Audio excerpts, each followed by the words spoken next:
Bror Fredrik coming at you live with another studio stream. And I'm going to invite you real quick to like, share, subscribe, and hit that bell. I know most of you are, but some of you might not. And what else do we have to talk about? We got to talk about, I got a good topic in store today. I put a lot of research into this one, probably about, you saw the thumbnail. I put about, cumulatively, maybe 12 hours of research into this subject. Things of the brain, things of the body, things of the mind, things of interactions and societal things is the subject that I get into anyway, that I enjoy, but I figured I'd bring it to you because, like the thumbnail says, statistically, studies are coming out that people are actually, should I start off with it? Becoming dumber. Don't know how YouTube's gonna take this, but they seem to be taking all these I think they're viewing them as podcasts, so they're being a little more critical than they would if I'm walking around the strip doing my thing and whatnot. Yesterday's, believe it or not, which all I did was show pictures of Las Vegas, but I made one comment when I showed the flag. I said something to the effect, I gotta code this now. Let's see, what did I say? I said something to the effect that seems like we're heading towards, follow my fingers, 2 W's and this, 1 and a 2 and a 3. I said that briefly while showing the American flag. They demonetized the entire video. So, I got to be a little cautious. I got to speak in a little code, but I'm not going to be, I'm not going to be stifled or anything. But the bottom line is, it's your support that keeps these streams going. By you supporting me, it allows me to go because I'm not getting the support from YT. So, let me fire up the chat activities and do all the links. And memberships are important, and so is Patreon. All right, let's see. It says I'm live. Whoa. I always forget to turn off the volume. And I got hit with, what is this? Timu? Oh, Timu, okay. Let me drop some hearts for everyone. Let me say hello to everyone. Bah, bah, bah, bah, bah. Yeah, because you notice that they didn't allow the, I had to cut out that tiny little section. It was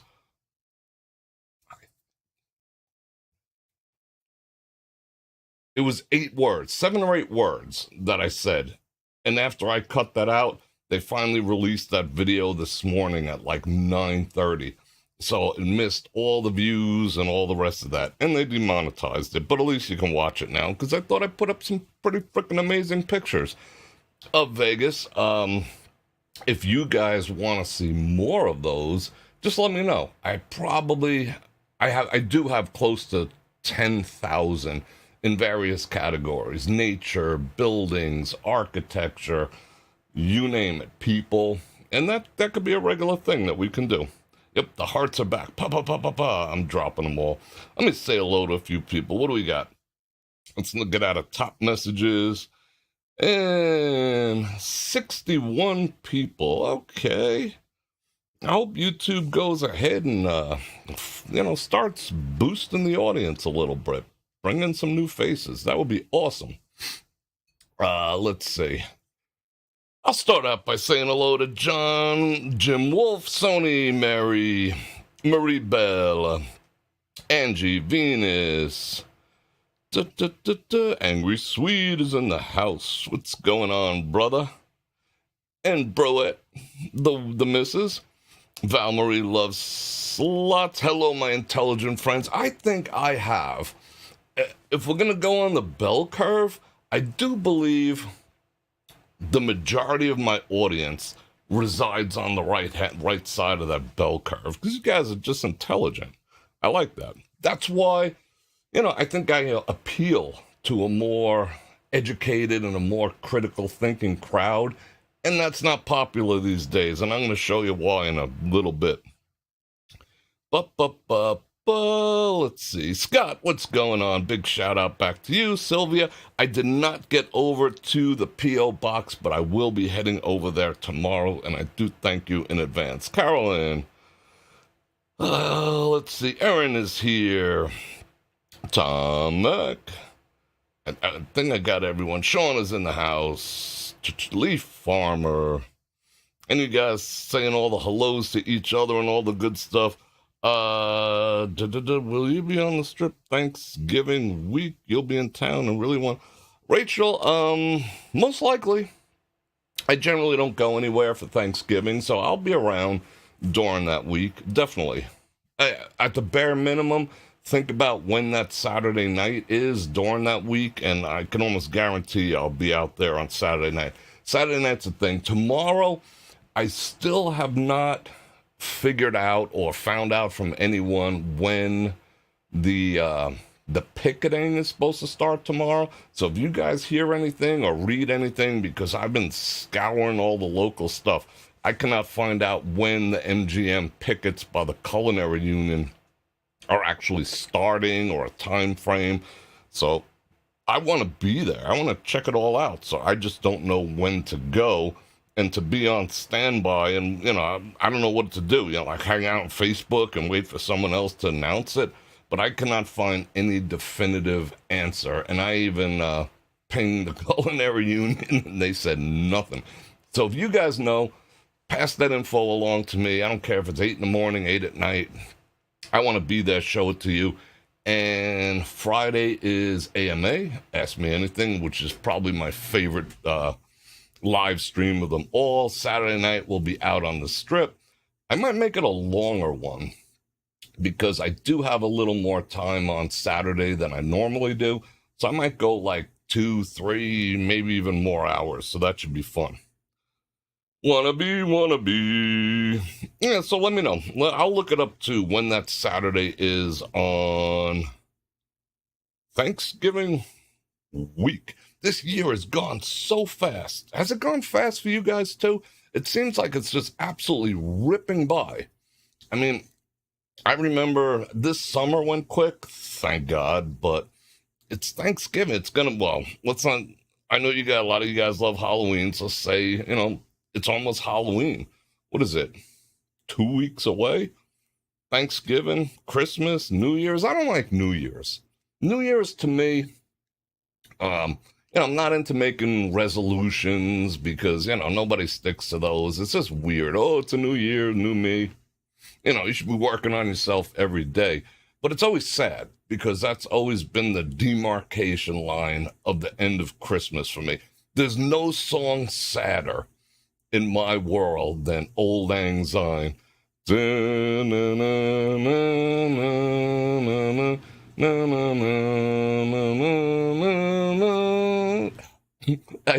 That song just kills me because I remember as a kid, because my family and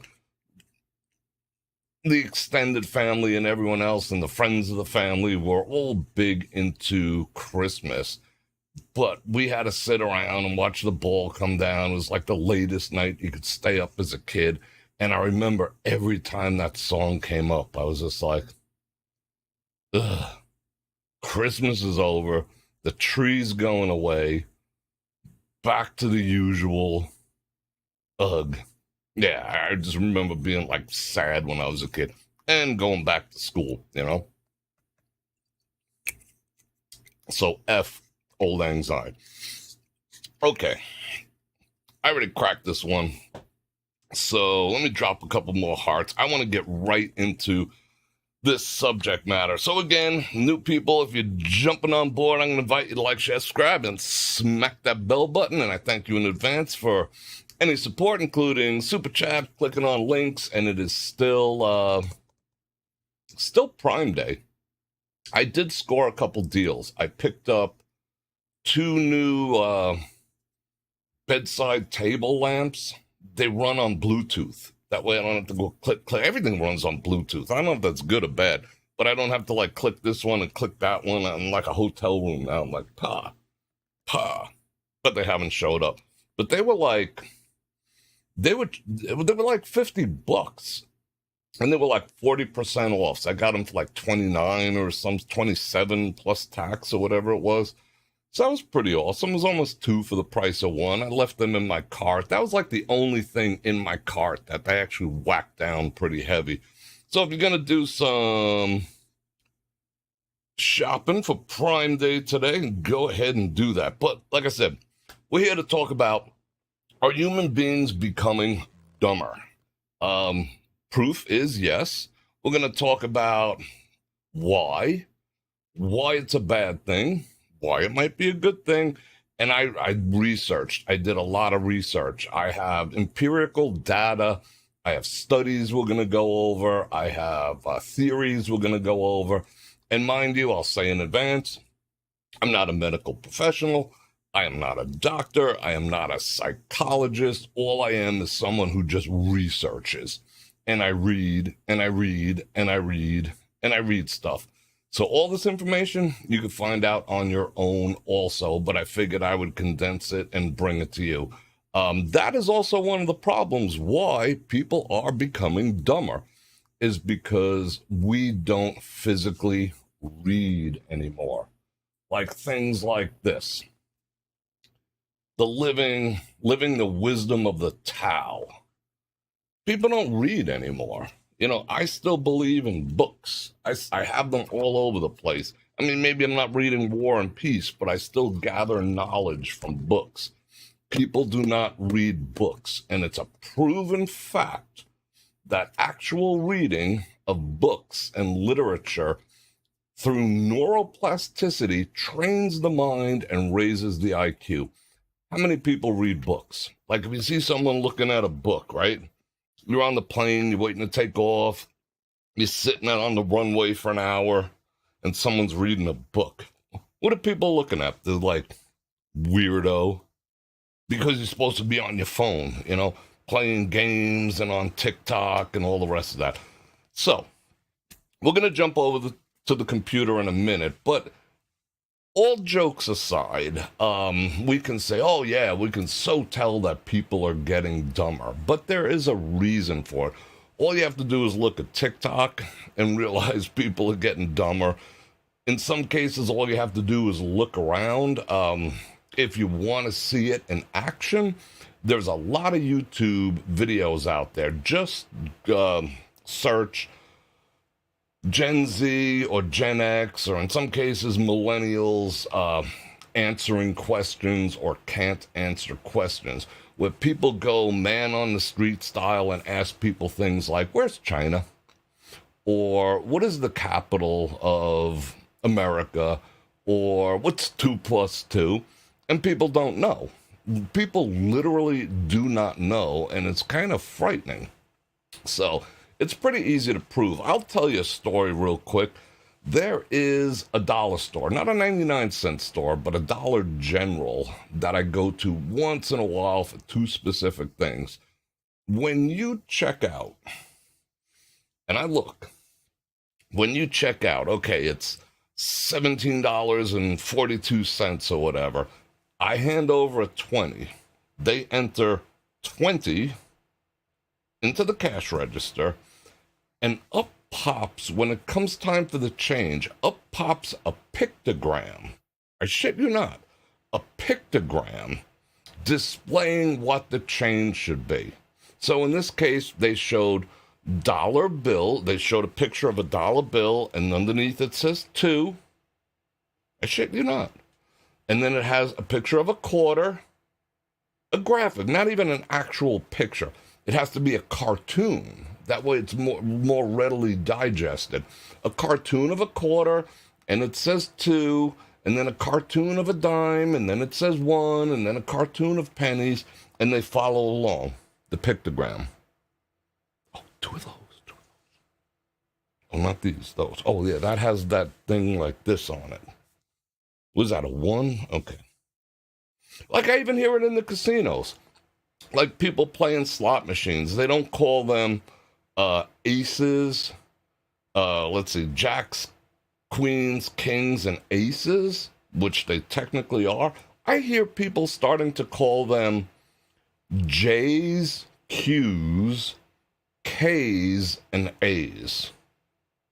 Now, is that a sign of the dumbing down of people? Perhaps, but it shows the disconnect between having a vast amount of knowledge, knowing that that system came from a deck of cards and not the alphabet, because it's a casino. But people aren't even making that connection anymore. Like I watch it in the videos on YouTube. People are saying, oh, look, I got a bunch of J's times 2. And I'm like, whoa, kind of scary. And you'll notice, too, people like us, and I'll include all 98 of us being in average or better. And if you happen to be under average in terms of IQ, that's okay, too. Through neuroplasticity, it doesn't necessarily make you stupid. It just makes learning certain things a little more challenging. But through neuroplasticity, which I'm going to get into that too, you can raise your IQ significantly up to maybe 20 points, which brings you above average. So it is what it is.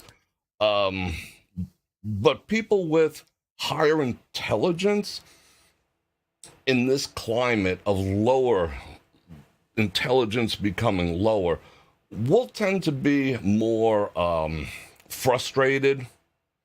We'll tend to beat our heads off a wall more, because when you hear someone go, oh, look, I just got a bunch of jacks times, bunch of J's times 2, you're like, they're jacks. You know what I'm saying? So we need a little more patience. You know, when we see a pictogram come up on a cashier, we need a little more patience. And I'll tell you something else. Always count your change nowadays, because people are not on top of their math skills. Don't fold it up and jam it in your pocket. And be a good human being. If they happen to give you more, give it back. Just saying. Because a lot of people won't. They're like, oh, windfall. Don't be that guy or that gal. But you ready to jump over the computer? Like I said, I put a lot of work into this. I hope you guys get a lot out of it, or it's food for thought, because that's what I'm all about, food for thought. So let's jump over to the computer. Let me get this microphone out of my grill. Let me keep the comments up, because I am going to watch them. Let's see if I missed anything. Fan funding. No, we're good there. Let me put all the comments on all, and I will keep this cruising over here. Let me drop a heart for you guys, and let me drop an 100% for you guys, and let me drop it down. All right, you ready? Has anyone watched Idiocracy yet? Idiocracy kind of depicts, as I always refer to the movie Wall-E. Kids movie, supposedly, cartoon, definitely. But Wall-E shows the trajectory that this world is going on. Idiocracy takes it to the next level. It's on YouTube for free. Has commercials in it, but I'll tell you how to get around them. If you want to get around the commercials, if you don't have premium YouTube, how you get around... They're probably gonna demonetize me for this, but there's valuable information. All you gotta do is, if you see a movie that says free with ads, all you gotta do is start it up, let it play a couple seconds, watch the first ad, slide the bar all the way to about 3 minutes before the very end, start it up again, let it play the 3 minutes, watch the last commercial, and then when it's done, you'll see that circle to play again, to repeat. Press that circle, and it'll just go through the entire movie without an ad. Thank me later or thank me now, but that's how you get through it. So let's jump on the computer and see what's what. All right.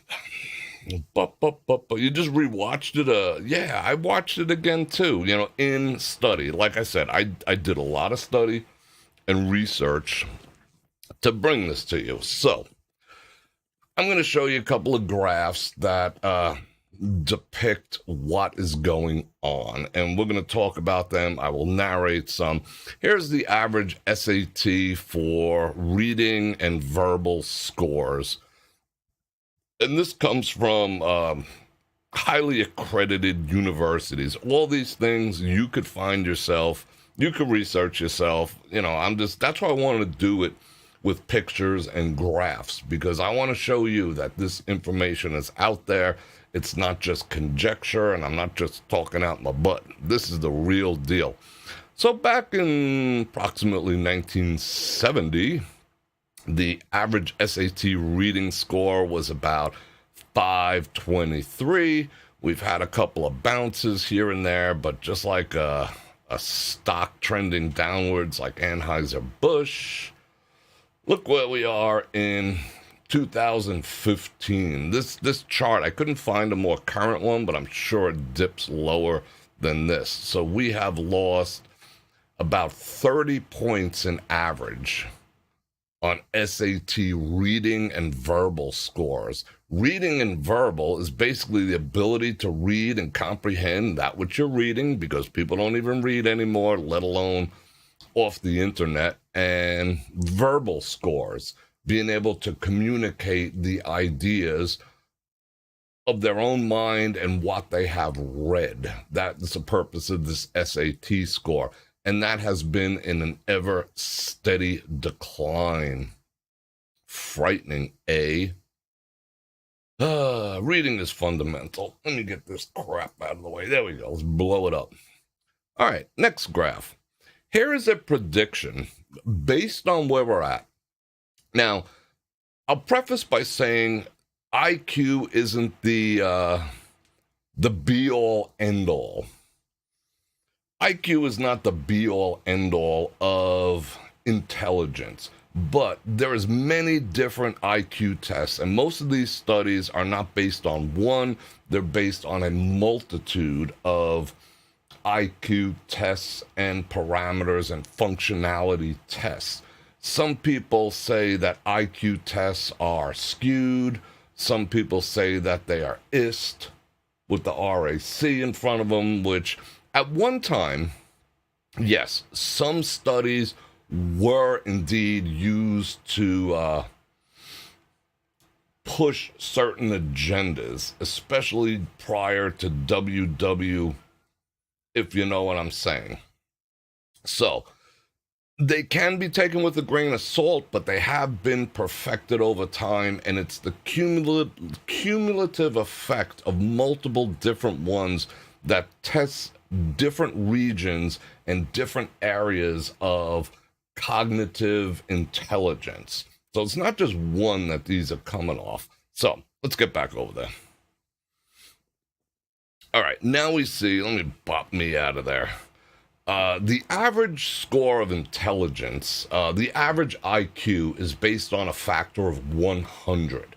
Now that we established that. So, this is the world IQ over time. Freaking yikes. 1950, under 100, it averaged a little over 91, which isn't terrible. I'll show you what all this means after. But there has been a steady decline ever since. We're about right here right now, around the 89 category. And they predict by the year 2110, the average IQ will be about 84. Now, you'll see in the next graphs that that's considered low intelligence by today's standard. Borderline on the low side. Anything 70 and under is 75, 70 under, depending who you talk to, is considered mental retardation. So we're heading to the point of mental capacity being an issue, and it's been on the decline for quite a few years. It started going up, which we'll see in a second. What I do have to say too, a lot of the research, so I got to cop to it and be honest about it. A lot of the research What triggered people to start studying the effects of the decline in IQ over the past decade, 5 years, correlate that with something, was actually started by my people, the Nordic people, and I'll also include Finland, which is technically not Nordic. They're not They might be Scandinavian, but they are not Nordic people. They're a different people. Okay, so in order to conscript people into the military in Norway, Sweden, and Denmark, you have to take an IQ test. And based on that IQ test and aptitude test, that's what'll position you in various jobs. Because no matter what the job is, like if you try to give someone with an overachieving IQ the wrong job, they won't perform. If you try to give someone with an underachieving IQ the wrong job, they won't perform. So it was sort of like the right person for the right job based on IQ theory. Why am I feeling like that's not looking good? All right, let's fix that. Okay. So it was my people who started to figure out, damn, we're getting dumber, because they noticed a decline year over year over year over year in these tests. And they're not small sample sizes, because in some cases, military service is compulsory. So you're talking thousands and thousands and thousands of sample sizes that just cross the gender spectrum and the age spectrum. They notice, researchers are like, what the actual F? We're seeing a decline. Where we saw a rise year over year over year, suddenly now we're seeing a decline. And the decline is significant, to the point of about I think in Denmark, no, I think in Norway, it had the highest decline. Almost 3 points in the past 5 years. That might not seem significant, but that's 3% in 1 year. We're getting dumber. So it was my people who blew the whistle about this whole thing. Hey, look out, world, we're getting dumber. Okay, so back over to this chart. Yes, we are getting dumbo over the course of time. Let's get into a couple more graphs here. This is a graph of IQ. I'm laying the foundation before we get into the meat of the matter. That way you understand what IQ and cognitive function and aptitude tests are really about and designed to factor in. So IQ, there's a bell curve, obviously. IQ of 100 sits directly in the middle of this IQ bell curve, and this is the amount of the population. Okay, 95% of the world's population, this just isn't in America, 95% sits between an IQ of 70 and an IQ of 130. The smaller average is 85 to 115. That would be considered the average by today's standard. 85 on the low side, 130. And then once you get past 130, you're getting into Mensa territory. Research that on your own, MENSA. And you can take IQ tests yourself, but remember to take a multitude of them and don't bullshit. Do honest answering on these aptitude and IQ tests, or don't. If you think you're smart, maybe you want it. If you think you're dumb, maybe you want it. If you're in, that's up to you. But there might be some butt hurt one way or the other. But look at the percentage of people who have an IQ like 140 and above. It's like a tiny percent. 130 would indicate being gifted. 70 would be considered the presence of developmental or learning disabilities, also known as retardation. That's not a bad word. That is a clinical word. I am not a doctor, but it is a word. So that's a bad thing. All right, let's move on. So now we know average IQ, the broader average, like the broader average between geniuses and people who are mentally handicapped, 95% fit there. The actual average, 68% of the people are between 85 and 115, with 100 being the average. So let's move on. Okay, little different. Now we're going to get into some charts and graphs and stuff like that. Again, this is for understanding purposes. That way you have a handle on what we're actually talking about. So, using I said I did a lot of research. Using the 68, which I showed you, the 95, and the 99.7, which spans from the absolute edges of the IQ and intelligence and aptitude bell curve. We already showed you this, the entire thing being this with a couple, a 0.3 out. This is the distribution. If you're going to look at it from the distribution standpoint, 50% of people are totally average at the 100 percentile. Now, if you take a look, let me just lean in a second here. If you take a look, this is the 85 percentile, and this is I believe that is the 70%. The people who reside down in here has been growing significantly. There's been reports of anywhere from 12%, and I've seen all the way up to 18%, who are beginning to borderline on mentally challenged. So the bell curve is actually, the practical bell curve is actually sliding more in this direction. So the practical bell curve you'd see come up here, peak around there, and start to come back down again. This is the theoretical one based on statistics, but it's starting to change right now.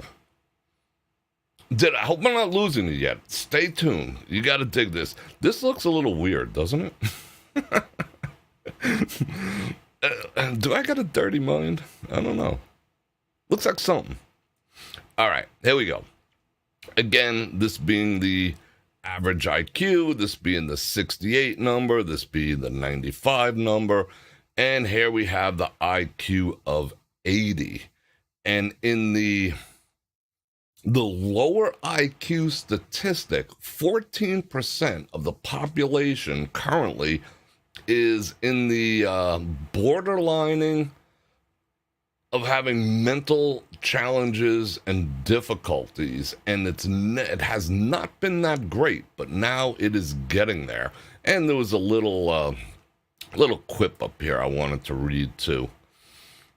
Facts about the IQ of 80, which is just outside of the norm. Remember, normal would be considered 85 to 115. Facts about 80 IQ, the in-depth information about 80 IQ, but the whole, I've been reading articles and articles, so you don't have to. Because it is below average, the IQ of 80 is not regarded as a good result, according to some of the most recent writers of high intelligence tests. This IQ level is strongly connected with aggressive conduct. We're going to get into that. Behavior in this area versus this area. I got research for you. We're going to get into it. So we're getting into the 14% who is under average and growing. And the characteristic that's being strongly connected is aggressive conduct. All right, let's keep it moving. Yikes. All right, now we're getting into some research papers here, but I'll save you the yada yada. I'm going to read through this real quick. During the pandemic, life expectancy has trended down. Okay. Equally troubling and far less discussed is a recent decline in average IQ. For the first time, IQ is dropping since the intelligence test was invented in 1904. We as a human species are getting dumber.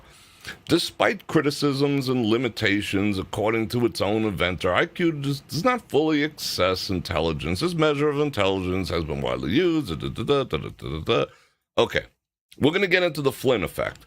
IQ scores have steadily increased up until the maybe saying plan is what YouTube spanks me. Let me call it up until the vid.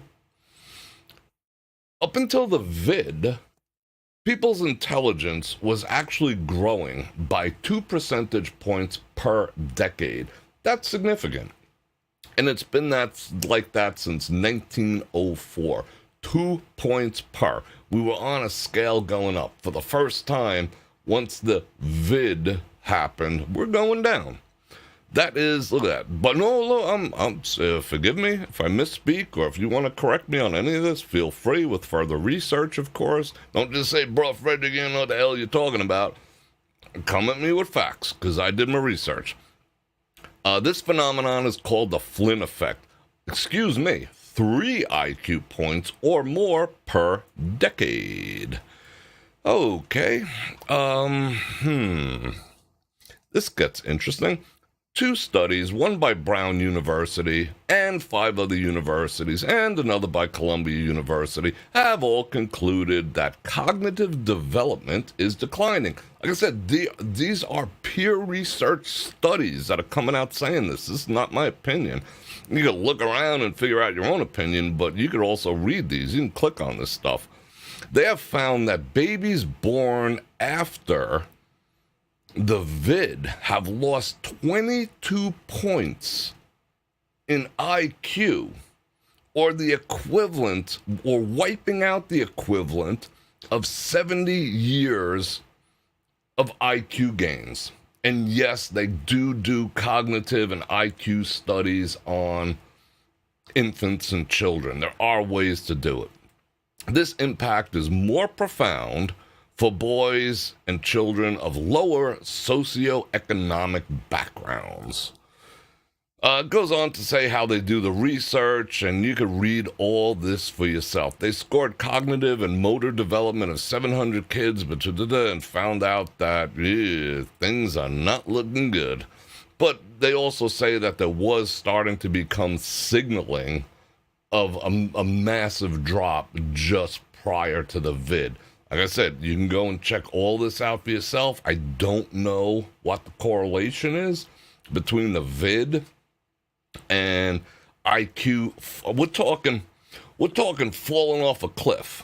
We were on a trajectory of 3 points per decade, 70. And then bonk. I mean, the line actually does this. Like falling off a cliff. It's frightening. All right, let's get back into this. Okay, this, again, we're doing a little background here. Then I'm going to get into some philosophical and scientific information as well. The average intelligence quotient, that's IQ. That's what IQ stands for. If you have an above average IQ, you probably already know that.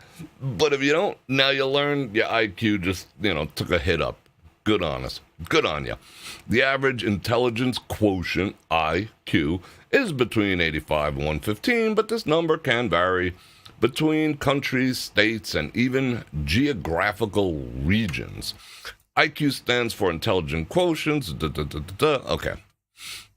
And this just backs up everything. This I actually got from Wikipedia. Not that they're the gold standard of truth, but, I went and looked, and they have everything annotated where this comes from. So this just to show you that, what I'm saying is accurate. I know you believe me, but I encourage everyone to not take my word or anyone else's word for anything. Do your own study.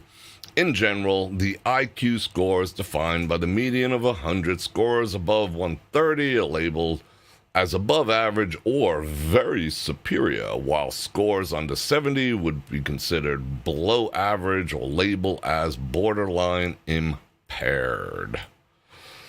Overall, 98% of the people have a score below 130. Only 2% of the population has above. Your IQ score is simply not about bragging rights. It is not. Just saying you have an IQ of, 168 doesn't make you the next Albert Einstein, because you could be dumber than a box of rocks in a lot of other categories too. So that's just statistical information showing the background behind those infographic charts. Okay, the Flynn effect. Let's talk about the Flynn effect real quick as I fire back up the chat. Let's see. There has been, according to the researcher Flynn, not Errol Flynn, 3 points increase per decade, or a 21-point increase in the past 70 years. However, it's gone in a reverse Flynn right now. We have lost 22 points, a decrease in, it's not actually the past decade, I don't know what to call it, but the past 5 years, there's been a cognitive decline in IQ of 22 points, thus completely obliterating, setting back humanity in intelligence 70 years. That's freaking yikes. All right, now we got to talk about this. All right, I hope I'm holding your attention. Let me drink some water, but this is interesting stuff. The Dunning-Kruger effect. Let's talk about Dunning-Kruger. Researchers were trying to figure out why people don't actually do anything about their intelligence and why we're not called on it. So a lot of research, a lot of peer studies. You could Google this yourself. It's literally called the Dunning-Kruger effect. Basically, to summarize, people are too dumb to realize that they are dumb. I mean, that kind of goes without saying, don't you think? If you're dumb, you might not realize you're dumb. However, this is the part I want to get into too. This is the part that excites me and is relevant to us and our conversation here. These things that we're going to talk about, besides just pointing our finger at dumb people. Don't do that. But see, this applies, the Dunning-Kruger effect applies to smart people too. But hey, wait a second, Bror Fredrik. I thought we were talking about dumb people. I thought you were going to let me off the hook because I'm smart. No, I got to put you back on the hook, because the Dunning-Kruger effect applies just as much to smart people. Because like I said, and that research said that just having a high IQ doesn't make you smart or better or give you bragging rights. Smart people can be pretty freaking dumb too. Okay, this is why. The less people know about a subject, the smarter they think they are concerning it. Let me read that again. The less people know about a subject, the smarter they think they are concerning it. So basically, the less you know, and the less you study a specific thing.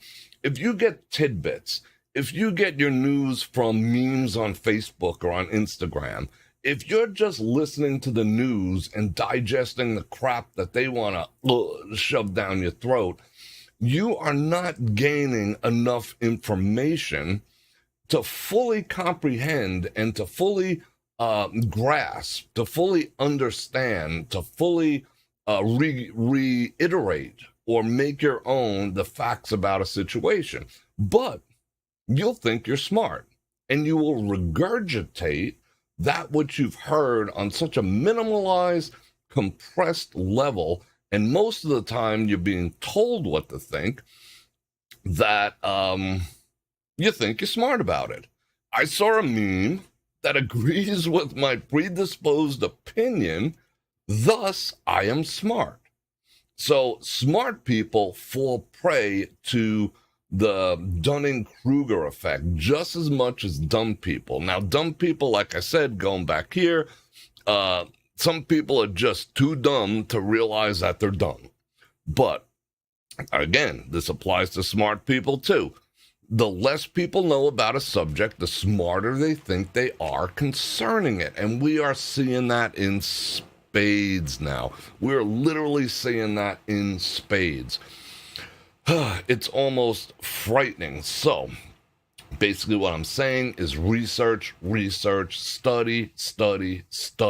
Do not pretend to know shit or anything because you saw a meme, because it agrees with your predispositions, because you had a cursory look on it, because you saw it on TV, because you heard it on the news, whatever. Don't think you're smart about a subject until you've done the research. I'm not talking about, studying like I did to provide this presentation, but at minimal, you have to find some studies, and studies that are based on, how would I say, a larger sample size. If you see a study that has a sample size of like 200 people, forget about it. Even 1,000 people, forget about it. The reason being is that sample size is too small, and most likely the researchers were probably paid to go out and find people to support their hypothesis or whatever. So find peer studies, read books, educate yourself, because you don't want to get to the end of the finish line or the end to your life and find out you're a dumbass. Okay, so this applies to smart people. So the less people know about a given subject, the smarter they think they are concerning it. Do we see that every day or what? All right, here's some good news. Now we're getting into some stuff here, right? How to avoid the Dunning-Kruger effect. This should go without saying, but I'm going to talk about it anyway. Never be the smartest person in the room. Never be the smartest person. Let me get this mic out in front of me. I want you to hear this in all its glory. Never be the smartest person in the room. If you think you're the smartest person in the room, you are not doing yourself any favors. It's time to get up out of that room and find a room where you are not the smartest person in the room. You will not grow. You will not gain knowledge. If you're the smartest person in the room, you'll get an inflated ego, and your knowledge will cease to grow. And that's what you want as a human being. You want your knowledge to grow. So it's an old saying, but there's so much truth in it. Surround yourself with people that are at the bare minimum on your level, whether in business, whether in socializing, whether in casual interactions, whether you're at the office, around the water cooler. Seek the people who are on your level at the minimum or above, because the iron sharpeneth iron, and that's the only way you will know if you're a dumbass or not. When you're the smartest person in the room, nobody's going to call you on your shit. Everyone's going to be like the movie Idiocracy. Ooh, he's so smart. Ooh, you smart person. They're just feeding your ego, which is popular these days. Get around some people who are smarter than you, and they'll tell you what. They'll tell you, all right, let me get back to here real quick. Seek honest feedback, not validation. Seek honest feedback, not validation. Because right now, we are currently living in a societal structure that just gasses each other up. You're so smart. You're so handsome. You're so this. You're so beautiful. You're so whatever. Well, we all have a friend that goes out to karaoke, right? And just as like, they're singing Stairway to Heaven, they're singing, Guns N' Roses or whatever shit, and they sound brutally awful. You could see this on, Who Wants to Be a Star or whatever the frick those shows are. These people have no talent, but everyone's gassing them up. And they don't realize that the joke is on them because everyone in the audience and all your friends, this guy, your pal who's up there making a fool of himself on stage, sometimes that's fun, but sometimes these people are actually thinking they could sing. Or they have the next great business idea.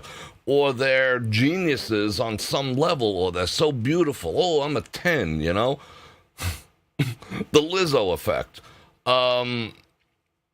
But you're not. So you need to be surrounded by honest people. Otherwise, everyone's gassing you up all the time. Wow, because they're saying to you, you're so brave. Like, okay, you're grotesquely obese, man or woman. People telling you you're so brave for wearing a banana hammock or a bikini. Is that a good thing or a bad thing? Honestly, you're so brave. You're so brave and so confident that you could wear that banana hammock in public. No, the joke is on you. People, we live in a society that if you're honest, you're bad. People would rather hear beautiful lies than the cold, hard truth.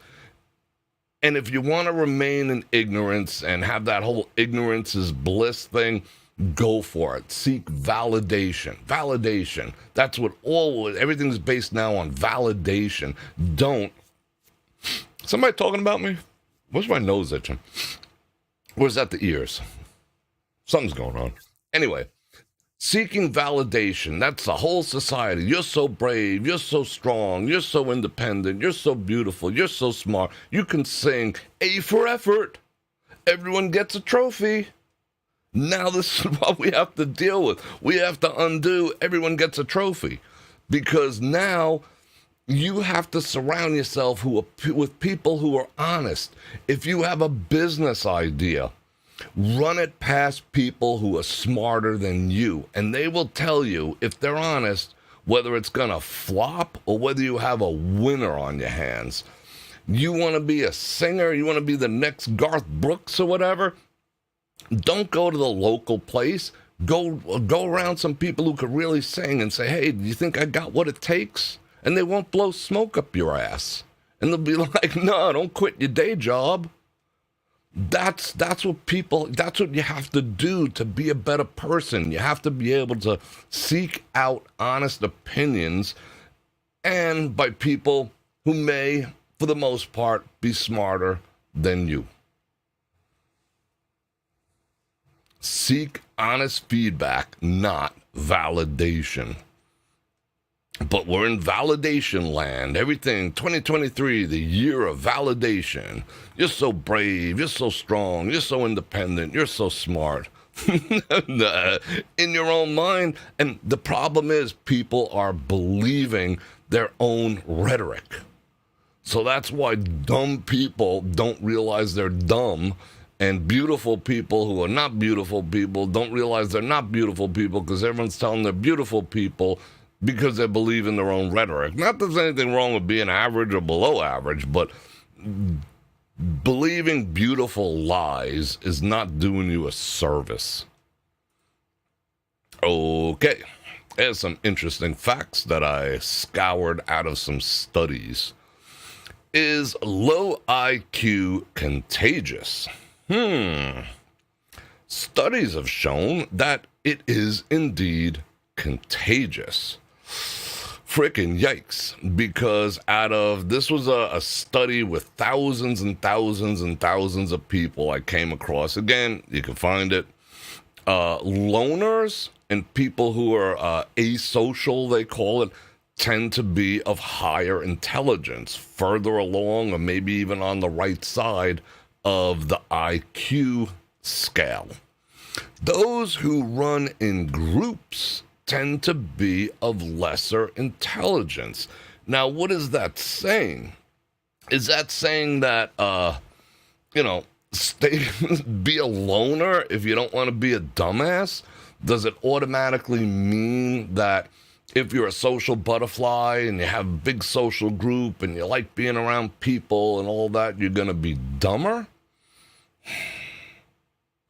The facts speak for themselves, because when you're not, as a loner or a asocial, I think they call it, person, you have to literally think about thinking. You have to think about thinking when you're by yourself. You're alone with your thoughts. A lot of people do not like being alone with their own thoughts because their thoughts either frighten them, or they're spacey like a bowl of frickin' spaghetti, or they don't have any of their own. They require outside influence to coagulate what's going on in their heads. Group think. Group think is easy, it's affordable, and it takes the pressure off. I'm just going to go along with the crowd. I'm going to go along with what's popular. I am going to go along with the current trend. I'm going to wear the makeup that the Kardashians say I should. I'm going to wear, white after Labor Day. Just going along with trends. People who go along with trends tend to be of lower intelligence, and it feeds upon himself, because from a neuroplasticity level, it's the easy way out. You don't have to hold yourself accountable, and you don't have to be alone with your own thoughts, which is extraordinarily healthy to do. You'll find out a lot when you actually have to think about the way you think. Okay, so is it contagious? Studies are actually pointing in that direction, that IQ is much less of a genetic thing than something that is an acquired behavior. Whoa. Like right away, you're going to think, lower intelligence is a product of, well, we'll get into that. Not saying be all alone, but take time. Okay, I'm going to sum this up by saying, you know what? Do take time for yourself. If you're social, if you love being around people, if that's what excites you, that's fine. That's wonderful to be social. I am a introverted extrovert, or an extroverted introvert. I vary. So I love being around people, but I also like being alone. But then when I'm alone, then I want to be around people. That's my personal nature. Some people aren't that diametrically opposed in their, socialisms. If that's even a word, I might have invented it. But take time for yourself. Take time by yourself and away from the stupid I'm going to pop on and say this, and away from the stupid electronics. Taking time to yourself is not this.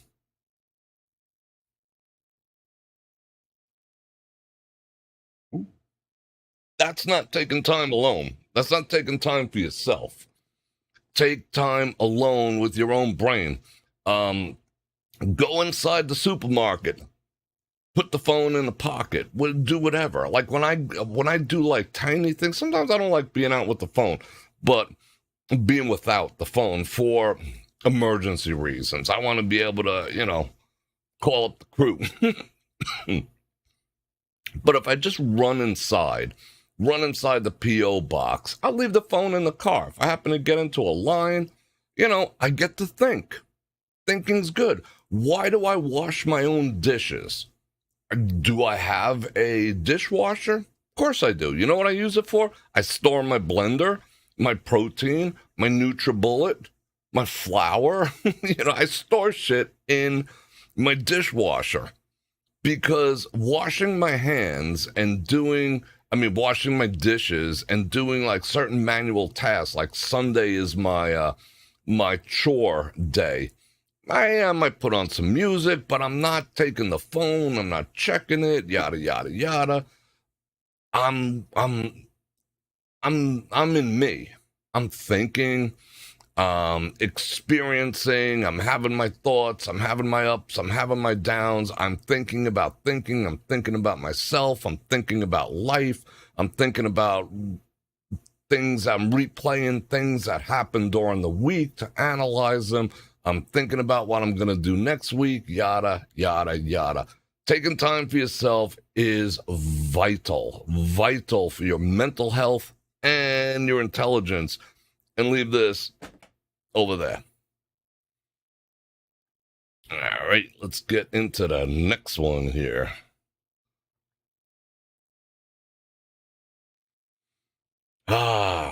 Is low IQ dangerous? We're going to get into this. This comes from a study. I found this study after I made this slide, but we're going to go over this slide. Is low IQ people, are they dangerous? Are they a danger to society? Low IQ people, aka stupid people, are a greater threat than malicious people. And I have a study to show that.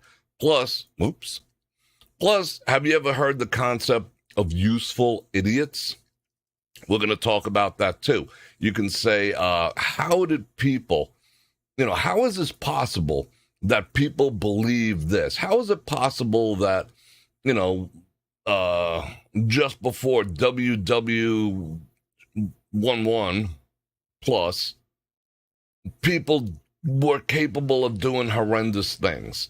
How come the mass media lies and people digest it? Do they know they're lying, or are they just trying to keep their job? Maybe they are useful idiots. Useful idiots are, useful idiots have value, both to corporations, both to the uneducation system, and to the gov, the powers that be. Useful idiots. We're going to get in. So they do pose a danger. And again, stupid people are a greater threat than malicious people. And I'll show you why in a second. Here we go. I'm going to show you why. I'm going to read this to you now. Just think. This is from the great theologian Dietrich Bonhoeffer, German, imprisoned. 1942, again, German citizen, thrown in jail. He was trying to make sense of what was happening in his country, and he was a theologian, he was into the brain. I don't know his actual credentials. Not a theologian. He was a psychiatrist, whatever. You go look it up. I guess I should have. But it doesn't change. Check out Dietrich over here. He was trying to figure out why his people were completely off the rails. Completely off the rails. How was a country that just prior to that and prior to WW, it was a society of poets and philosophers and artists and musicians. And how did they get to the point where they were, you know what I'm saying? How did that happen? So he spent an extraordinary amount of time figuring and factoring what took place with humanity concerning that. And he came up with the following. And he did this while he was rotting in jail. All right, now I'm going to read it for you. You can read it for yourself. You can find it for yourself. Frickin' yikes. Stupidity is a more dangerous enemy of good than malice. One may protest against evil. It can be exposed and, if needed, prevented by force. Evil always carries within itself the germ of its own subversion in that it leaves behind in human beings at least a sense of unease. Against stupidity, we are defenseless. Neither protest nor the use of force accomplish anything here against stupidity. Reasons towards people who are of lower IQ, stupid, fall on deaf ears. Facts that contradict one's prejudgment simply need not be believed. Does that sound familiar? Does that sound familiar? Feelings over facts?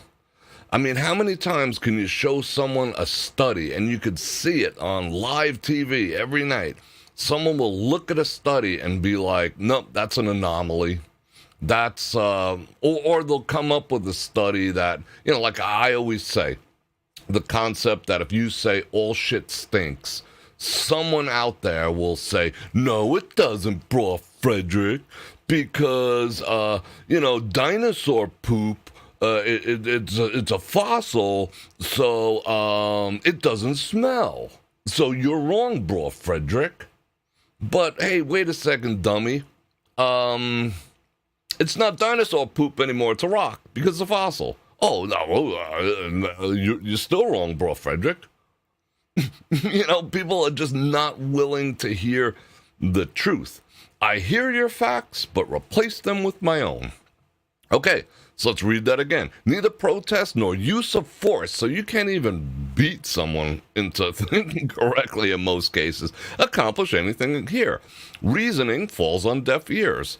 Facts that contradict one's prejudgment simply need not be believed. Just push it aside. Push it aside. In such moments, the stupid person even becomes critical.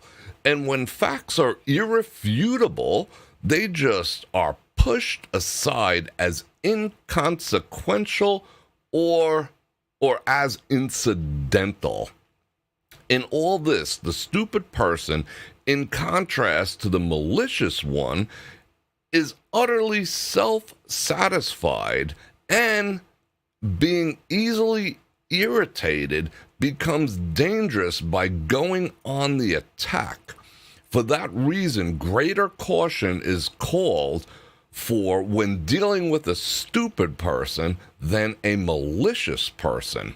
Never again will we try to persuade the stupid person with reasons, for it is senseless and dangerous to try to speak reason to a stupid, low-intelligent person, which, unfortunately, we're slipping all into this category. And this was written in 1942. Does it resonate?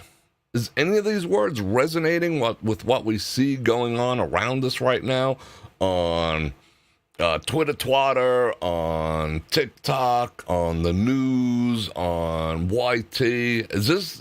Are you seeing this? This was written. This is like the playbook right here. This guy was smart. Stupidity is, in essence, not an intellectual defect, but a moral defect. I'm going to paraphrase some of this to put it into more understandable terms. Let's read that again. Stupidity, in essence, is not an intellectual defect. So it's not a birth defect. It's not necessarily a birth defect unless it's clinically a retardation or a mental handicap. But the average stupid person, it is not an intellectual defect. It is a moral defect. There are human beings who are of remarkably agile intelligence, yet stupid. That's what I was saying before. Just because you have a high IQ doesn't necessarily make smart. And others who are intellectually quite dull, but they are anything but stupid. They have common sense. They know how to, they know stuff. They just straight up know stuff. In conversation with him, one virtually feels that one is not dealing with him as a person. Now, okay, let's read this again. We're talking about low IQ people that are permeating society and starting to get their way. Think TikTok, the mental illness factory. So we're talking about stupid people. In conversation with him or her, stupid person, TikToker, not all TikTokers, but you know what I'm saying, you're going to be met with slogans, catchwords, and the like that have taken possession of him. Parroting narratives, regurgitating talking points, using slogans, aka memes, and catchwords. You're a racist if you don't think the way I do. You're a misogynist, blah, blah, blah, if you don't think the way I do. You're one of these if you don't think the way I do. 1942. He is on, again, talking about the dummy. And expand this, that way I get over my head here. All right. Ugh. I'm gonna take my picture. You don't have to look at me right now. There we go.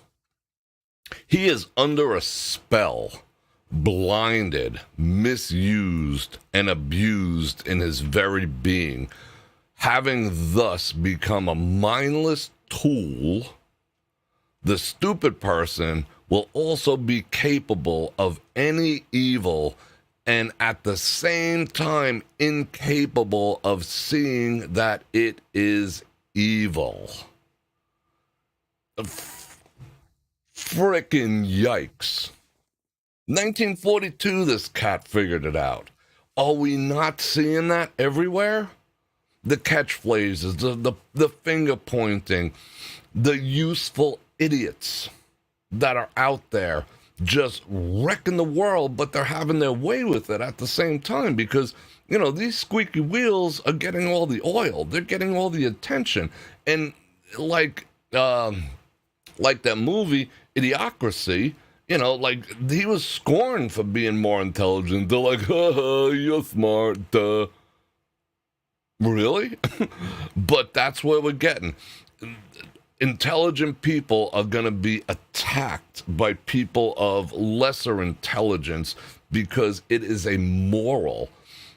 In certain cases, it is a choice. If it's not by a mental defect, it is a choice not to educate yourself and get out of the mob think that we're currently in.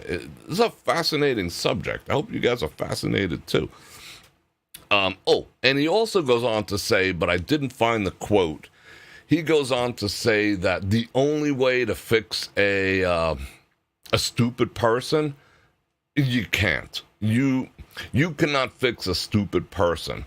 The only way a stupid person who is a danger to himself and society as a whole, a truly stupid person, worse than an evil person, because evil can be fought. Stupidity cannot.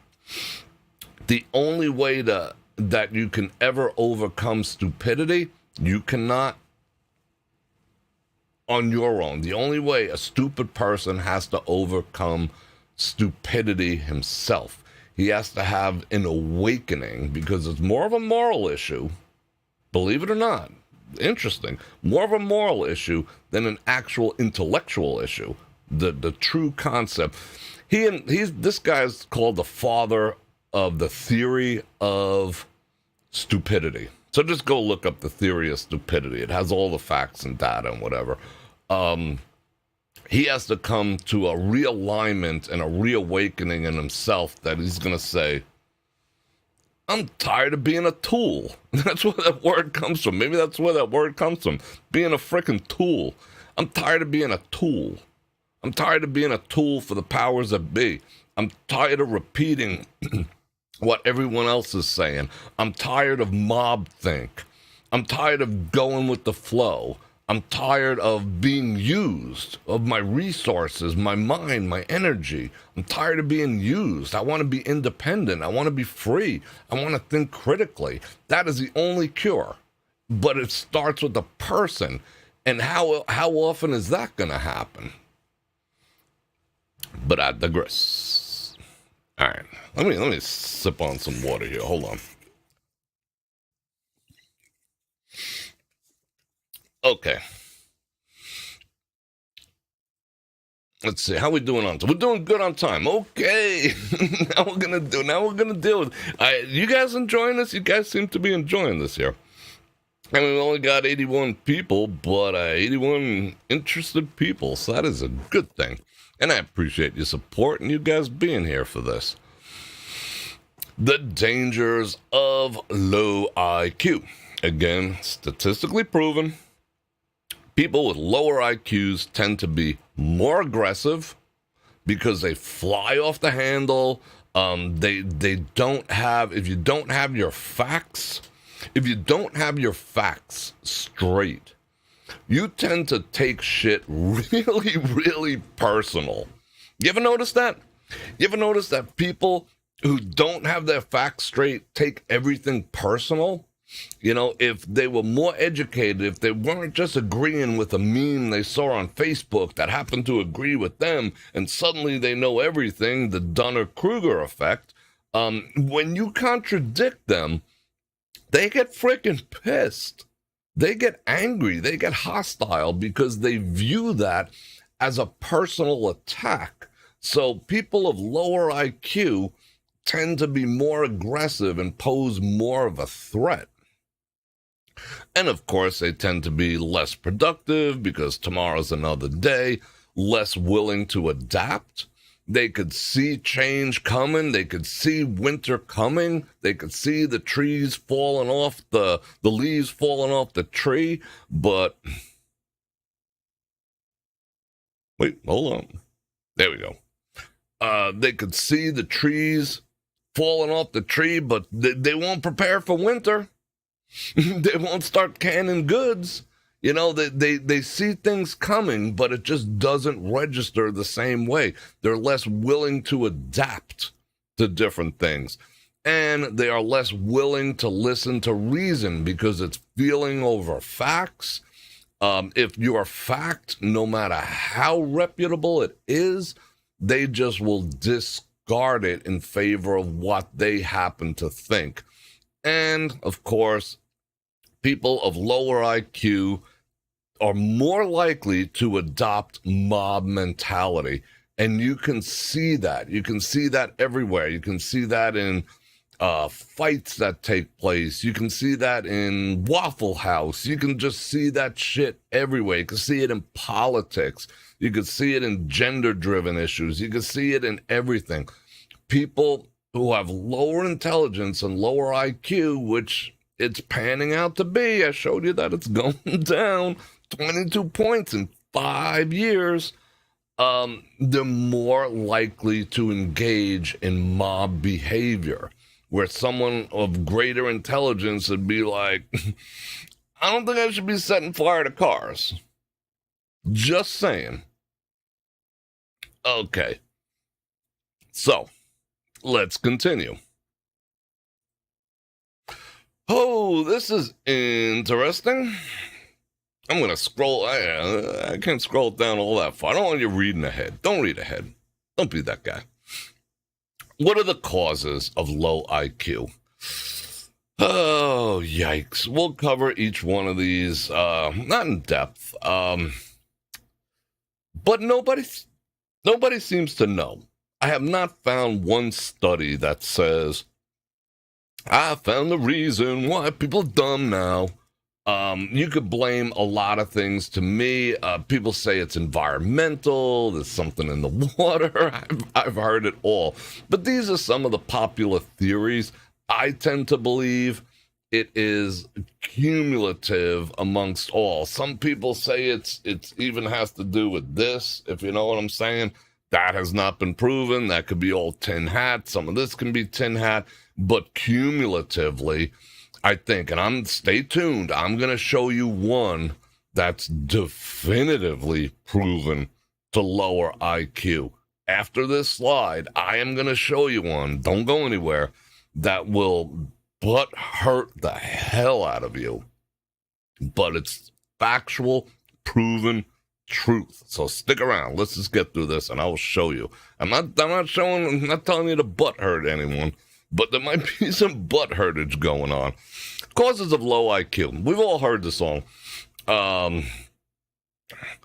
around the world. Only stupid people are breeding. Do stupid people breed more?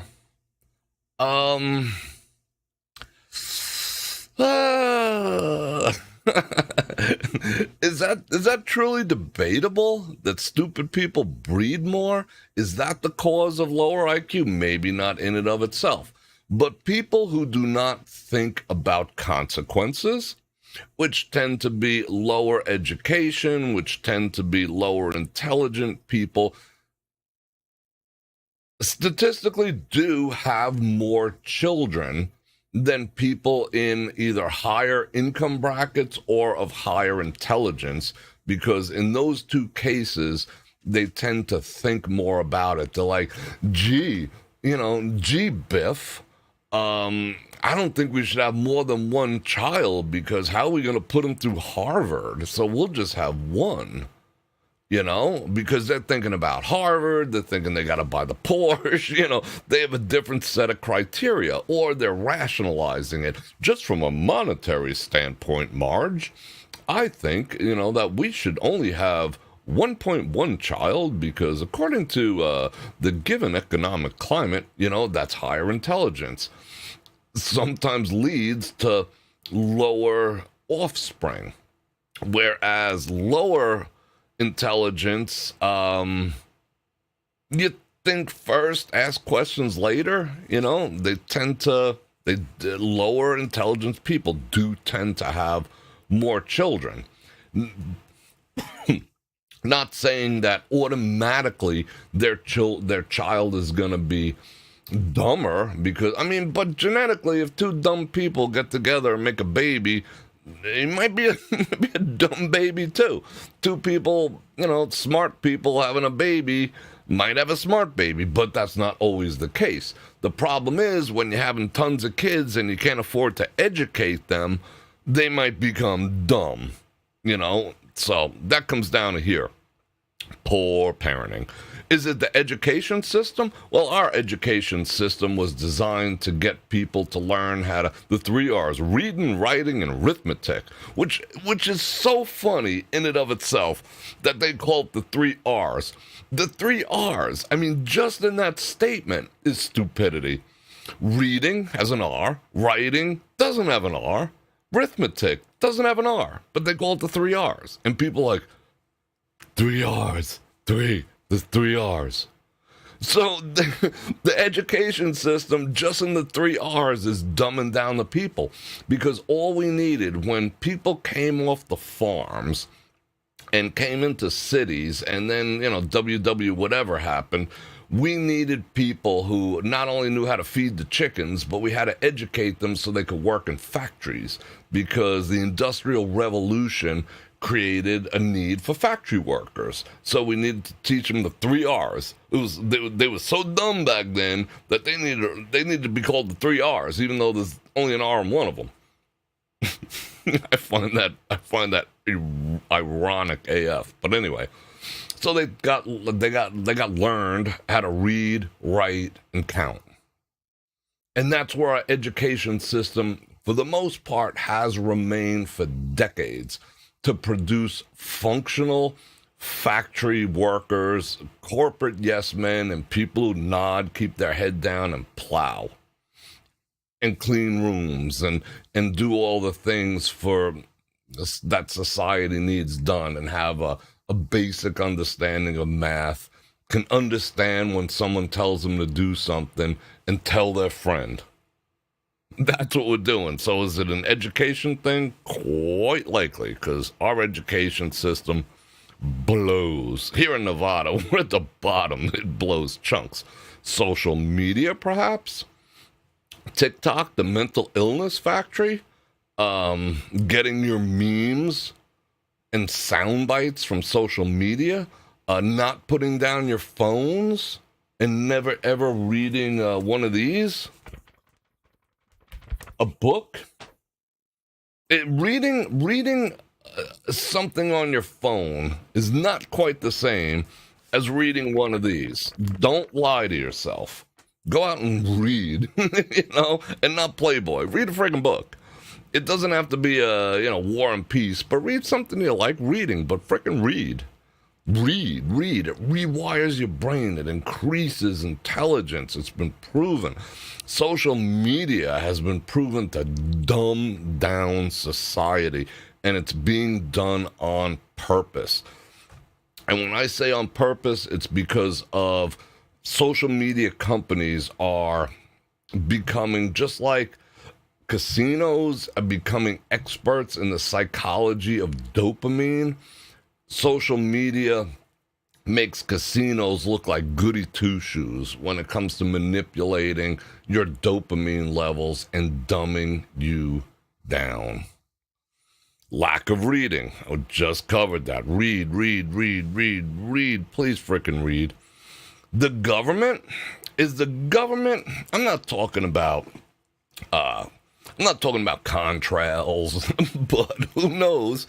We have tons of contrails here in Las Vegas, and we're also at the bottom of the education system. Correlation? I don't know. Sin hat be damned. But they're not doing anything to prevent it now, are they?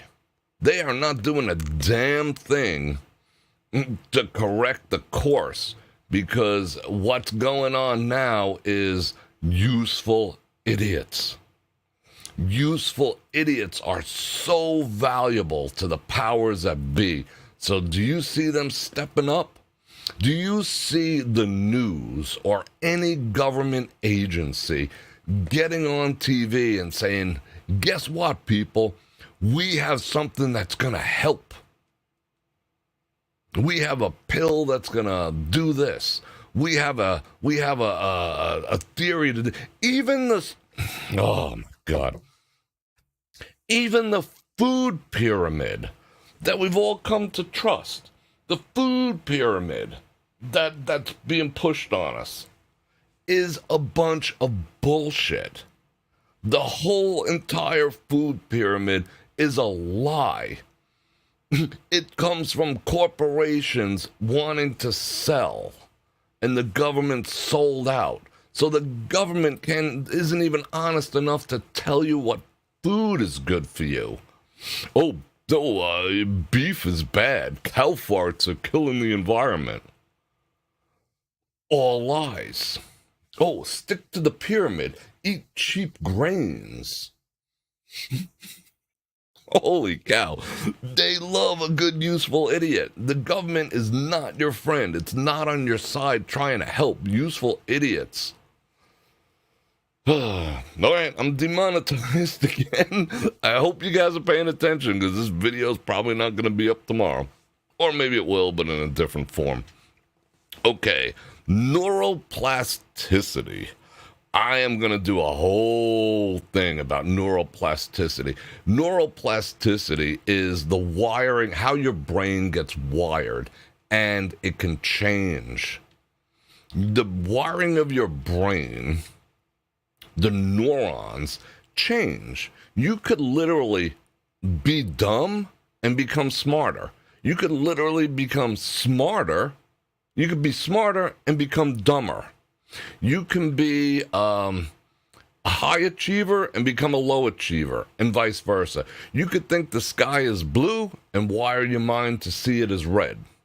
You can be a complete, absolute frickin' wallflower, rewire your brain to be the life of the party. You can have childhood trauma or emotional damage that is absolutely crippling, and you can rewire your brain via simple principles of neuroplasticity and get healing in your life. We're going to talk about neuroplasticity, but however, neuroplasticity also works in reverse.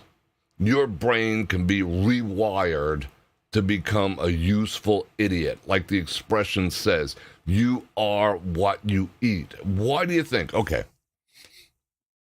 I've been in all forms of media my entire life. Photographer, videographer, spokesperson, you name it. I've been in this game a long, long time. There's a reason that it's called consuming. Have you heard that expression? Unless you've been under a rock, you probably have. What kind of content do you consume? Well, he consumes my content. I have 23,000 people consuming my content. Consumption of content is the new gold standard. Now they have a name for it, consumption. You consume content. You don't consume books. You don't consume family. You consume content. You are a commodity. You are being commoditized to consume content. Your eyeballs are now a commodity. I can sell things based on commoditizing your eyeballs. When a business reaches out to me and they say, how many eyeballs do you have? I can say, I have 46,000 eyeballs as a commodity that I could sell you. And this goes across all reaches of media. It's the commoditizing. So as you become a commodity, basically, let me get back to what I initially said. You are what you eat. I digressed a bit there, but I had to explain that statement. You are what you eat. That does not just apply to food. Think of the modern day idea of consumption of media. You are what you eat. So neuroplasticity will rewire your brain in maybe not the most positive fashion. Okay, people. Are you ready for the butt hurt? Oh, let me sit up straight for this. Are you ready for the butt hurt? I think I've butt hurt people before. But I'm gonna butt hurt me again. I'm sorry. Let me take a swig of my coffee. What up? You like that cup? Let me show it to you real close. Isn't that an awesome cup? I love my cup. I'm hesitant to do this. I'm buying myself time because I know it's coming. You've heard me say it before in other categories, but here's one that's gonna cause some butt hurt because it goes across many, many lines. Are you ready? Let's all take a deep breath. Open your mind. You ready? I'm even gonna do a countdown. Turn away if you have to, but 5, 4. This is a cause proven, scientifically and medically proven cause of low IQ and stupidity. 5, 4, 3, 2, 1. Yikes! Hey, Bror Fredrik, I'm butthurt.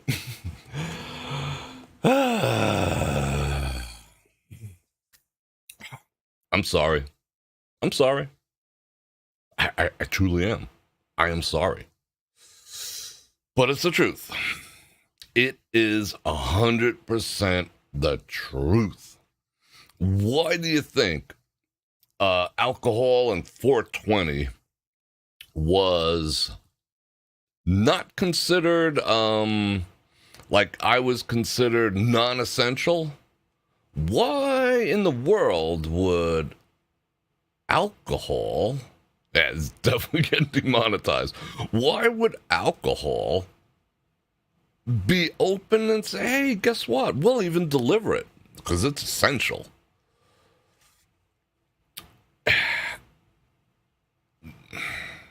Believe me, if you do not believe me, go and look it up.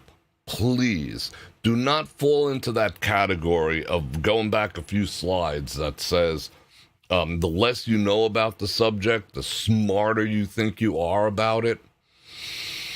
Don't be that person. I know everyone likes that drink. I like an old-fashioned every once in a while, if I'm at Bavette's or whatever. But I quit drinking for all intents and purposes. If I socialize, I'll have a drink. Someone comes to town, we're chilling, the crew. But for the most part, we're there to talk about, highly intellectual, technical, cyber-related, societal-related things. I don't want to be dulled by alcohol, but that's not the true reason. And I know it's so ubiquitous, but quite frankly, they should frickin' outlaw alcohol. Yes, I said it, and I'm sorry. No, I'm sorry, not sorry. But they should, because I'm not talking about, DWIs or none of that. It is scientifically and medically proven that alcohol converts. If you want me to put it together, and I'll show you in another study, but I beseech you to study it on your own. The information is out there, clear as day. Alcohol converts into a toxin inside your brain. Alcohol converts into an actual toxic poison inside your brain and kills your brain cells. That is not a myth. That is not bullshit. That is not something that someone made up to scare you. It legitimately, medically, chemically converts into a toxic poison inside your brain and kills your brain cells. That's what alcohol does to you. So you can get dumber and lower your IQ by drinking. Now, the degree you can argue with. What's a lot for one person is not for another person. I'm not holier than thou. I'm not pointing my fingers because I drink too. We're going to do a Broad Nation After Dark. I'm going to have a drink because sometimes I just like the feeling. But if you drink on a regular basis, like every day, have 3 glasses of wine is so healthy. You could have grape juice, and it has the same Resta. I forgot the name of it off the top of my head. Resta whatever. It's in grape juice. It doesn't have to have alcohol in it. You can buy the pills. Doesn't have to have alcohol in it. Oh, it's so healthy. No, it's not. No, it's not. Besides the liver and kidney damage that it's doing to you, it is chemically turning into a toxic poison that kills brain cells. Sorry, not sorry. I have to tell you the truth. So not only, like I've been saying for months, does it obliterate your testosterone? We're talking alcohol trashes a man's testosterone. It is actually eating your brains, killing brain cells. Killing should be banned. Even 420 does not kill the brain cells the way alcohol does, because there is a chemical reaction in the brain that turns it into a toxic poison. I know I keep repeating myself, and I know 90%, 99% of you are like saying bullshit or have no intention of changing your habits. But on the plus side, via neuroplasticity, because the brain, the body is the most amazing thing. And to think that evolution had anything to do with that shit is kind of low IQ, because the human body is just too freaking amazing. It's a divine thing, because the brain can actually rewire itself to get around those burnt out cells in your brain. Like when it burns out, those neurons, they figure out somewhere else to go. They might go to some place that's messed up, but they could also go to some place that's good. That's how people come back from head injuries and things like that via neuroplasticity. That's how people recover from strokes, by neuroplasticity, rewiring of the brain. But if you keep screwing with your brain and poisoning it and killing more and more and more and more of your brain cells, at one point your brain's going to be like, we can't keep up, bro. Take a weekend off. Take it down a notch, how about like only having one box of wine after yoga, not two? But it legitimately kills your brain cells. So that's a whole bunch of butt hurt, and I do apologize. I could prove, you could prove it. It's easy to do. I think, let me reach over here real quick. Oh, let me butt hurt you a little more. Yikes, oh my God. Oh yeah, that is the end of my little slideshow.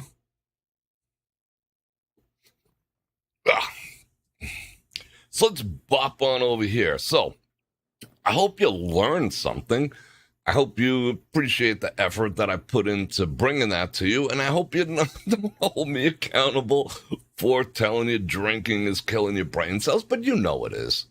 Don't kid yourself. Don't put it on me anyway. You know it's true. You know that anything that's, doing that to you is doing something to your brain. You know what a hangover does. You know it. So, I had to include that. I'm sorry, but that is one item on the list that is 100% proven. All the rest of them are conjecture, or maybe in combination, all those things have the effect of lowering intelligence, maybe even that, who knows? That has not been proven yet. But one thing that is for certain has been proven is alcohol, and in specific, abuse. Now, what's abuse? I don't know. Ask yourself. Every day, every other day, binging on weekends. But again, I still drink. But I know that my neuroplasticity can keep up with what I'm doing to my brain by having the occasional drink. I used to drink every day. I used to live the life out here on the strip like a freak. I could not walk into a casino without someone slapping a drink in my hand. I would be like this. Put out this hand, boom, scotch. Put out this hand, boom, cigar. Everywhere I went in this town for years. So yeah, I've done some damage to the old noggin, but it rewires itself because I understand the concept, the theory, and application of neuroplasticity. That's why we're going to get into that too. But I don't abuse it anymore because at some point, especially as you get older, your body can't keep up with it anymore. Your body can't keep repairing shit when there's just nothing left to repair. So you have to think about it. Do I want to, what's more important?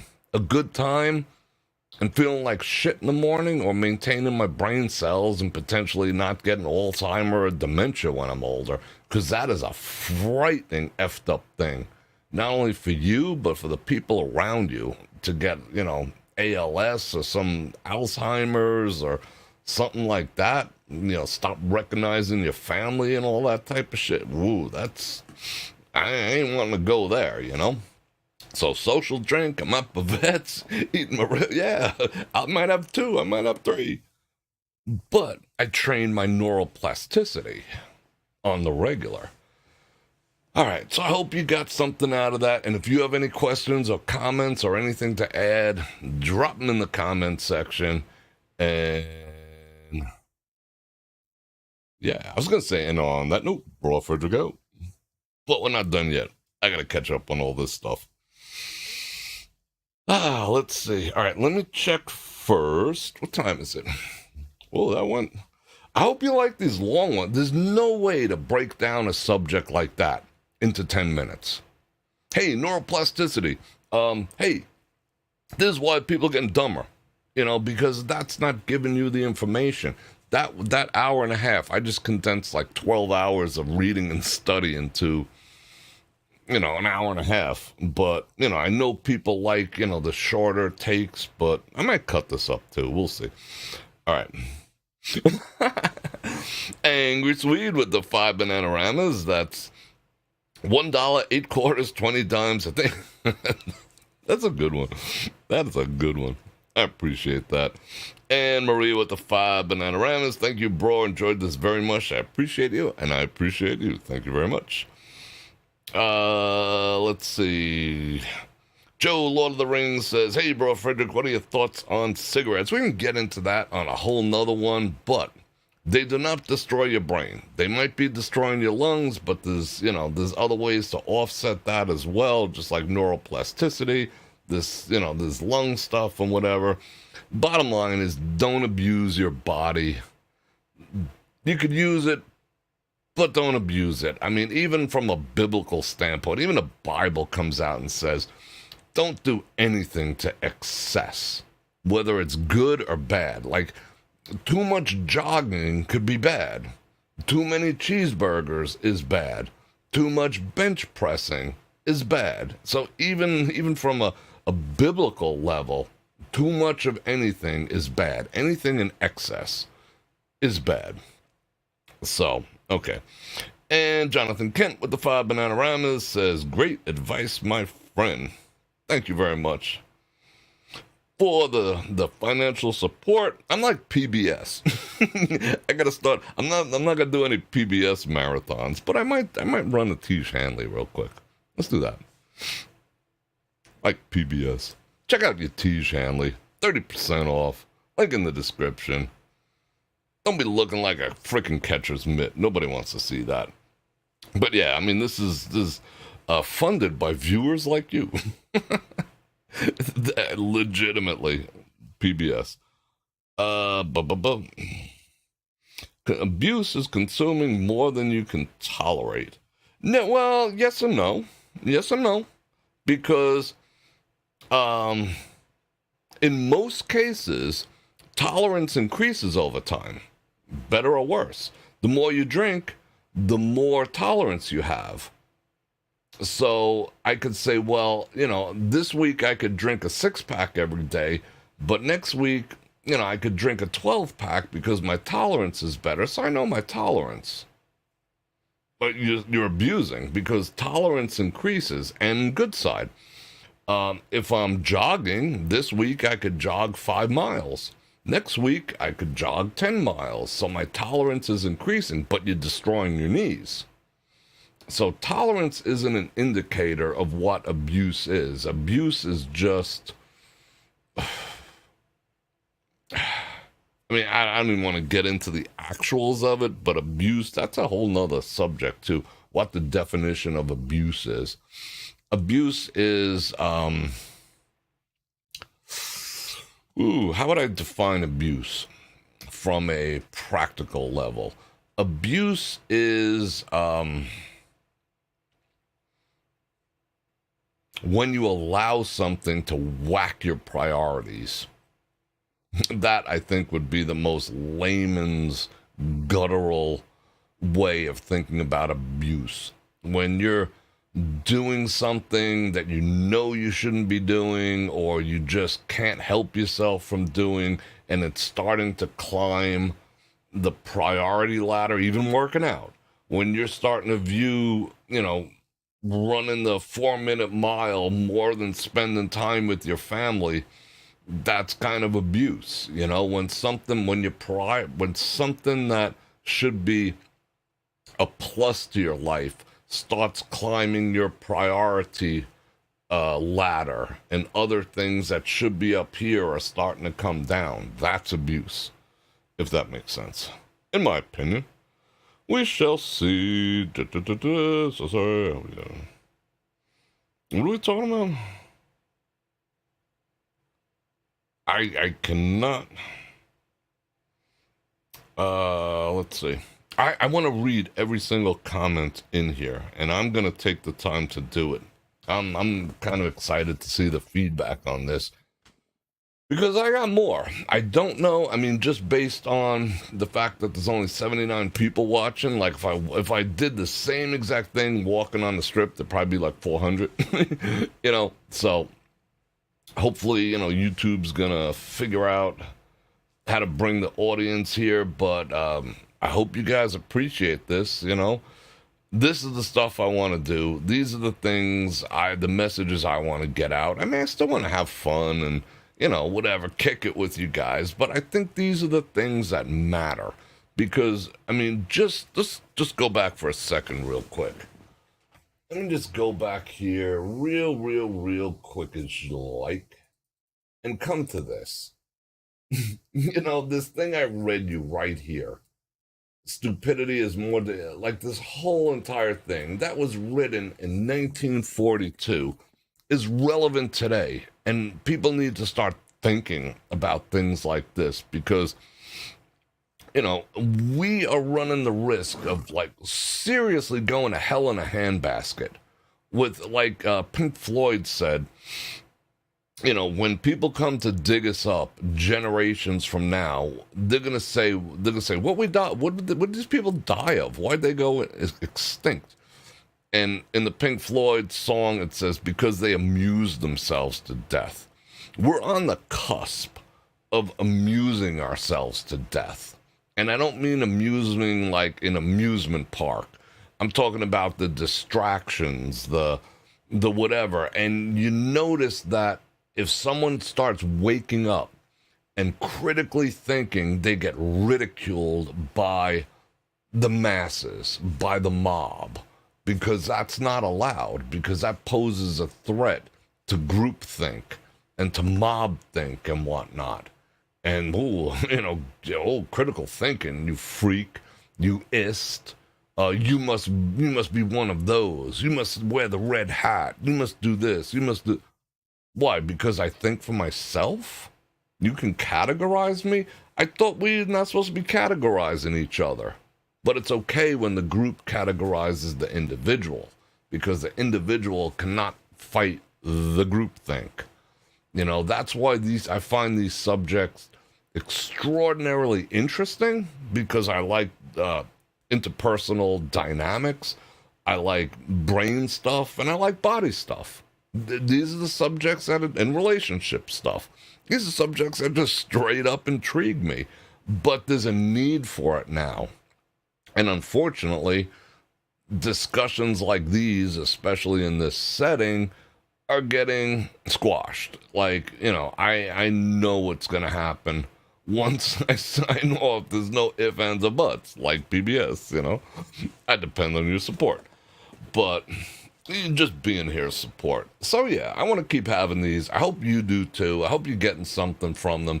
And don't be afraid to drop in the comments things you want me to talk about, because trust me, I'll do the research and I'm not just going to blow smoke up your ass, or, maybe I'll have fun and give my opinion on certain things, or my objective and subjective thoughts when I see something, like pictograms instead of numbers for people who give change. But I got an opinion about everything. But I also try to back it with facts. So if someone even disagrees, it's okay if you disagree. I'll even have you on as a guest, and we can debate things like this. I don't care. But come with facts. Come with facts. Or I'm just going to be like, pop. If you come with, like, trying to make the anomaly or the exception the rule, or, that type of stuff, or feelings, I feel. No. Have your notebook in front of you. Have your slides all friggin' set to go. And I'll debate. I ain't afraid. And you shouldn't. It's healthy. It's healthy because you might teach me something. And I might teach you something. It's healthy. But come with the facts, yo. We ain't having a conversation. I ain't getting into feelings. I want to hear facts. It's facts, feelings over facts that got us to where we are now. And hopefully, just hopefully, it's not too late. So hopefully tomorrow we're going to be We're going to be on the strip watching people, I bonked you. Hopefully we're going to be watching picketers. I mean, not for the jollies of it, but, you know, I want to see what they have to say, how they go about doing it, whether they're respectful. I want to read their signs. I want to see what properties they're at, but I have to find out what time because I have no idea. Friday, again, is AMA, Ask Me Anything. Saturday, we'll be doing our thing on the strip with a slight possibility of going downtown. Don't know. And before I go, I'm going to invite you one last time. Like, share, subscribe, and hit that bell button. And I do this at least 5 times a week, in case you haven't noticed. And I got some, I've been chopping up these videos, and I appreciate you watching those too. And those are starting to expand the reach as well. And thank you for your support today via Super Chat. Super thanks after. You can click on any of those links down there because they help the cause too. And I do appreciate you, and I do love you, and I do look forward to seeing you tomorrow. And on that note, Bror Fredrik out.